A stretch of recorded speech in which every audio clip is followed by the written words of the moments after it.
Magandang araw mga kaibigan. Bigyan natin ng reaction, opinion itong post. Ang balita ngayon. Title, magtanim ka na lang ng kamote, doon ka na magritero. Ito na po yung bangayan ng mga Tulfo Brothers. Dahil sa Babe Max. Anong pangalan doon yun? Nakalimutan ko na. Yung nagtitip, senador na nagtitip ng 250,000. Umigting ang tensyon ng pamilyang Tulfo matapos pagsabihan ng direkta ni Ben Tulfo ang kanyang nakatatandang kapatid na si Mon Tulfo dahil sa mga pahayag nitong tila kumukonsinti umano sa isyo na kinasasangkutan ng kanilang kapatid na si Senator Raffy Tulfo.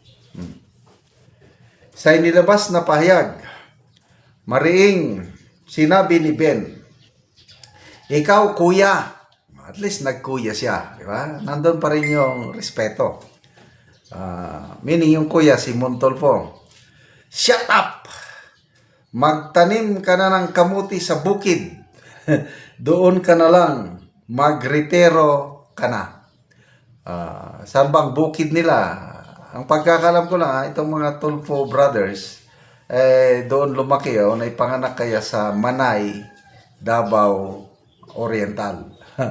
Kaya, kailan ba nung naglindol? October ba yun? Nagpunta doon si PBBM at napahiya siya.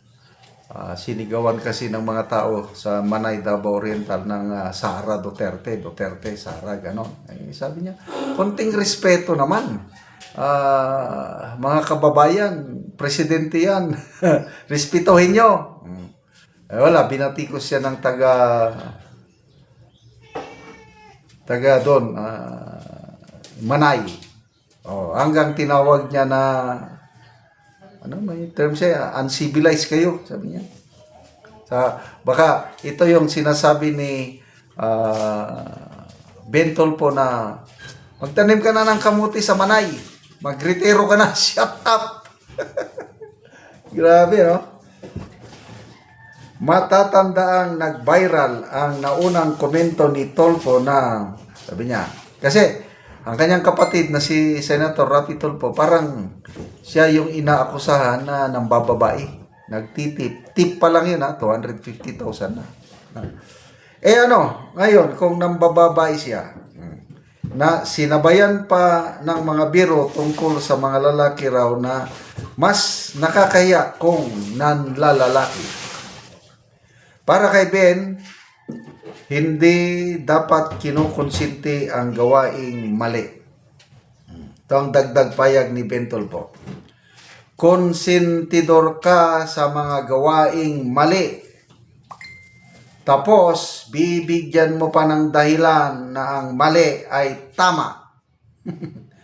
Kung gawain mo at estilo mo yan, magwalakat hanggang gusto mo. Huwag mo kaming idamay. Correct, nadadamay sila. In fairness, silang apat na magkakapatid. Pinakabilib ako dito kay Mr. Ben Tulfo. I don't know sa inyo.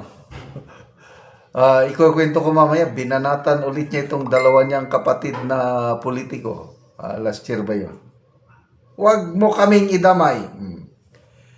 Dagdag pa ni Ben, hindi dapat nagsasalita si Mon para sa kanilang magkakapatid, lalo na't may kakayahan naman umano silang ipagtanggol ang kanilang sarili. Correct. Mas mabuti nga si Senator Raffy, tahimik lang eh. To me, mas maganda pang yun. Mas maganda pang response yung tumahimik na lang si Senator Raffy. Total, hindi naman pinangalanan. Bahala ng taong bayan kung sino yun. Hindi naman absolute truth yung sinabi ng babae. Di ba? Baka gawa-gawa lang din ng babae yung kwento na yun. Kaya ako kung akong nasa kalagayan ni Senator Tulfo, tumahimik na lang ako. Yan, ganyan, nagnanahimik siya. Bakit itong si Ramon Tulfo pa ang nakikisaw-saw? Kaya tama itong point of view ni Mr. Ben Tulfo. Dagdag pa ni Ben, hindi dapat nagsasalita si Mon para sa kanilang magkakapatid. Ayan, ano yan? Let the guy speak kung siya ang may issue. Hindi ko pwedeng sabihin na ikaw, kuya, magsalita ka para sa akin. Ang galing ni Mr. Bintulfo, no? Sayang, hindi siya nanalong senador. Ito, yung issue noon ng concurrent resolution ba yun? Nung pumutok last year. Mainit na usapan. Tapos nagsalita ito si Bintulfo sa kanyang programa. Mga tol, magsalita naman kayo. Hindi pwedeng tahimik kayo dyan kasi damay kayo lahat. Sabi niya, kasi lahat ng senador, congressman, kahit magkano yung gagastusin nila, walang resibo. Perma ka lang na I certify that I spent 10 million pesos for my so and so. Perma. Submit. Cleared na. Umalma ang taong bayan. Umalma si Ben Tulfo. Sabi niya, dapat may transparency. Hindi ako papayag niyan. Kaya doon ako na bumilib kay Mr. Ben Tulfo at ngayon, mas lalo akong napabilib itong sabihan mo nga yung kuya mo ng shut up. It needs a lot of courage. Kasi ang kultura natin, kung mas matanda ka, dapat igalang mo yung mas matanda, di ba? Kaya lang, ito, nadadamay kasi ang pangalan ng mga Tulfo. Kaya, tama lang sa akin na nagsalita itong si Ben Tulfo at pinapatigil niya na yung kanyang kapatid na huwag ka nang sumausaw, kuya. Kaya naman ni Senator Rapi na depensa ng kanyang sarili. Bakit ikaw ang nagdidepensa? Di ba? Parang self-serving kung si Ramon Tulfo ang dumidepensa dahil kapatid. Let other people close to the senator ang dumipensa. Ganon sana. Siya naman ang dumipensa. Magtanim ka na lang ng kamote. Kaya salamat mga kaibigan sa inyong pagsubaybay sa ating channel. Nakakatulong kayo ng malaki sa tribong Talandig ng Bukidnon dahil ang sweldo natin sa channel na ito, pantulong natin sa tribo. Namimigay tayo ng libreng yero at pako para makapagpatayo sila ng mas maayos na tirahan. Panoorin nyo ang video na ito. Kung karon mauna niyang matagaan og yero. Naso si ate. Salamat siya sa Ginoo kay matagaan og yero. Mauna ni ang balay ni ate nga buslot na gyud kung muulan, so tuluan na gid sila. So luoy gid kay silang ate kung dili mailisan ang ilang yero. So mga buslot na gid kaayo og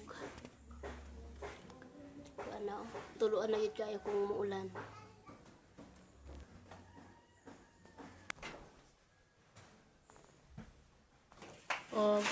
Ate, ang sa imong masulti nga natagaan kag yero nga nakitang gyud nga sa ang imong balay, so buslot na. Akong masulti, dagan kaayong salamat unang-una sa Ginoo kay sa 15 na mo katuig nga pagpuyo ay pagyud mi naka ilis og sin. So 15 years na di ni ang inyong balay busa na inani na. So 15 years na daw di ni siya ang ilang balay ni ante. So nganong karon pa man mo makapuli so giyero ate nga 15 years naman nga na-damage ang daot ang inyong yero. Karon pa gyud mi naka ilis kay kuan wala gyud mi kwarta nga ipalit og yero. Kay nga among pagpaningkamot ko tobra sa pagkaon.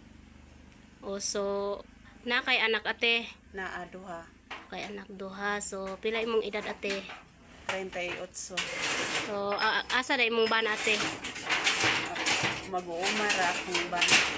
So mag-uuma lang siya. So nagtrabaho siya karon ate. trabaho. So nagtrabaho ang imong bana. So Salamat kaayo sa Ginoo ug sa nag-sponsor. Dili na gyud tulo amo. dili na gid katuluan. Sige Dili te. na. Salamat pod.